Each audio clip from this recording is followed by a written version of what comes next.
बिहार में चुनाव को लेकर पार्टियों के बीच सीटों के बंटवारे की कवायद शुरू हो गई है। राजनीतिक दलों ने अंदर ही अंदर अपनी रणनीति बनानी शुरू कर दी है। महागठबंधन की बात करें तो पहले की तुलना में गठबंधन में शामिल दलों की संख्या इस बार बढ़ गई है। पहले महागठबंधन में 5 दल शामिल थे, आरजेडी, कांग्रेस, माले, सीपीआई और सीपीएम।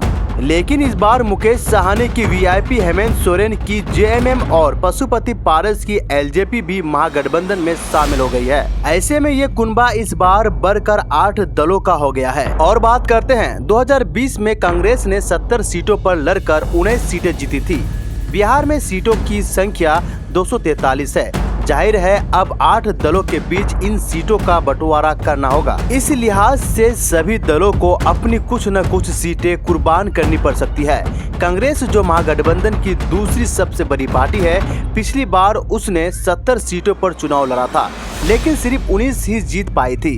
हालांकि इस बार कांग्रेस ने अपनी रणनीति में बदलाव किया है और इस बार कांग्रेस 63 सीटों पर पेश कर रही है मजबूत दावा। पिछली बार कांग्रेस ने आरजेडी पर हारने वाली सीटें देने का आरोप लगाया था। पिछले चुनाव में कांग्रेस को सीटें भले ही 70 दी गई थी, लेकिन इसमें अधिकतर वो सीटें थी जिसे कांग्रेस और आरजेडी ने कभी नहीं जीती थी। इस बार कांग्रेस का फॉर्मूला साफ है। कांग्रेस इस बार सीटिंग की 19 सीटों के साथ साथ पिछली बार दूसरे नंबर पर रहने वाली 44 सीटों पर भी दाव पेश करने वाली है। यानी कुल 63 सीटों पर कांग्रेस का दावा काफी मजबूत है और इसमें से कुछ सीटों पर अदला बदली हो सकती है। और बात करते हैं कांग्रेस का सीमांचल की सीटों पर खास फोकस।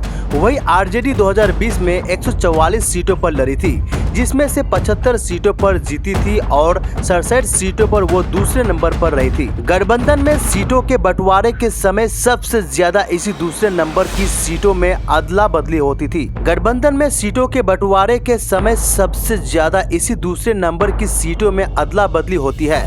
कांग्रेस सीटें के बंटवारे के वक्त सीमांचल की 24 सीटों पर पूरा फोकस करने वाली है। कांग्रेस के नेताओं का कहना है कि वो सीमांचल में नंबर 1 पार्टी है और यहाँ सीनियर पार्टनर की भूमिका में होगी। और इसके पीछे कांग्रेस का तर्क है कि यहाँ से कांग्रेस के 2 सांसद है, कटिहार से तारिक अनवर और किशनगंज से मोहम्मद जावेद। वही पूर्णिया से निर्दलीय सांसद पप्पू यादव ने भी कांग्रेस को ही अपना समर्थन दिया हुआ है और ऐसे में कांग्रेस का सीमांचल में मजबूत दावा बनता है। और बात करते हैं महागठबंधन के पास सीमांचल की 24 में से 14 सीटें जीतने का मौका।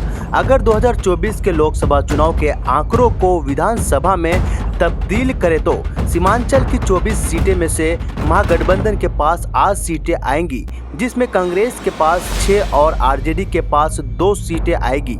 लेकिन यहाँ पर विधानसभा की 4 सीटें पप्पू यादव को भी मिलेंगी, क्योंकि वह सांसद है और 2 सीटें एआईएमआईएम के खाते में भी जा सकती है। यानी महागठबंधन यहाँ सही रंग से गठबंधन करके मैदान में उतरता है तो 24 में से 14 सीटें जीत सकता है। 2020 के विधानसभा चुनाव में सीमांचल में कांग्रेस और एआईएमआईएम को 5 से 5 सीटें तो वही आरजेडी और माले को 1 से 1 सीटें मिली थी। और इसके बाद बात करते हैं राहुल गांधी की वोटर अधिकार यात्रा से उत्साहित है कांग्रेस।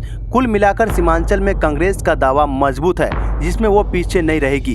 कांग्रेस राहुल गांधी की वोटर अधिकार यात्रा से भी काफी उत्साहित है और उस रूट पर सीटें मांग रही है जहां से राहुल गांधी की यात्रा गुजरी थी। मतलब ये कि कांग्रेस जिन जीतने वाली सीटों की मांग कर रही है वो इन्हीं क्षेत्र की सीट है जहां दलित, अति पिछड़ा, स्वर्ण और मुस्लिम वोटों का कॉम्बिनेशन बनाता है। सीटों के बंटवारों को लेकर एनडीए और महागठबंधन दोनों में घटक दलों के बीच खींचतान जारी है। जाहिर है कि सभी दल अधिक से अधिक सीटों के लिए तगड़ी सौदेबाजी करती है और महागठबंधन में कांग्रेस भी वही कर रही है।